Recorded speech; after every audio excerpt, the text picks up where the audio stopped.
ఇలాంటి వీడియోస్‌ని ఇప్పుడు చాలామంది ఇన్‌స్టాగ్రామ్‌లో క్రియేట్ చేసి రీల్స్ పోస్ట్ చేస్తూ ఫాలోవర్స్‌ని పెంచుకుంటున్నారు. చాలా ఇన్‌స్టాగ్రామ్ అకౌంట్స్ ఇలా చేసి వైరల్లీ స్ప్రెడ్ చేసి మిలియన్స్ ఆఫ్ వ్యూస్‌లో ఇన్‌కమ్ కూడా సంపాదించుకుంటున్నారు. మీరు కూడా అలా ట్రై చేయాలి అనుకుంటున్నారు? ఓకే. ఇప్పుడు క్లియర్‌గా స్టెప్ బై స్టెప్ ప్రాసెస్ చెప్తాను, మిస్ చేయకండి. ముందుగా కామెంట్‌లో ఇమేజ్ అని టైప్ చేయండి. మీకు కామెంట్ చేసిన వెంటనే ఒక లింక్ డీఎంలో పంపిస్తాను. ఈ లింక్ ఓపెన్ చేయాలి అంటే మా అకౌంట్‌ని ఫాలో అవ్వాలి.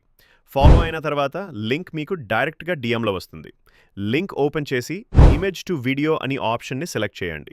తర్వాత మీ ఫోటోని నీట్‌గా సెలెక్ట్ చేసి అప్లోడ్ చేయండి. క్లియర్ ఫోటో అప్లోడ్ చేస్తే అవుట్‌పుట్ సూపర్ ఉంటుంది. నెక్స్ట్ మీకు వీడియో ఫార్మాట్ ఎలా కావాలో సెలెక్ట్ చేసుకోండి. రీల్‌గా కావాలా, స్టోరీ కావాలా, పోస్ట్ కావాలా మీ ఇష్టం. సెట్టింగ్స్ అని చెక్ చేశాక జనరేట్ బటన్ మీద క్లిక్ చేయండి. జస్ట్ కొన్ని నిమిషాల్లో మీ స్టాటిక్ ఇమేజ్ ఒక సినిమాటిక్ వీడియోగా రెడీ అయిపోతుంది. ఇలాంటి వీడియోస్ని రెగ్యులర్గా పోస్ట్ చేస్తూ చాలామంది ఇన్‌స్టాగ్రామ్‌లో ఫాలోవర్స్ పెంచుకుంటున్నారు. రీల్స్ వైరల్లీ స్ప్రెడ్ అవడంతో ఇన్‌కమ్ కూడా సంపాదించుకుంటున్నారు.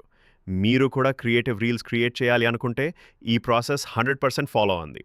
మళ్ళీ చెప్తున్నా, కామెంట్‌లో ఇమేజ్ అని టైప్ చేయండి. రిమైండర్, మా అకౌంట్‌ని ఫాలో అయితే లింక్ డైరెక్ట్‌గా మీ డీఎంకి వస్తుంది. మీ వీడియో జనరేట్ అయ్యాక మా పేజ్‌ని ట్యాగ్ చేయండి. బెస్ట్ రీల్స్ ఉంటే రీపోస్ట్ చేస్తాం. షేరింగ్, ఈ సీక్రెట్‌ని మీ ఫ్రెండ్స్‌కి ఫార్వర్డ్ చేయండి. హెల్ప్‌ఫుల్, వాళ్ళకి కూడా ఈ ట్రిక్ యూజ్ అవుతుంది.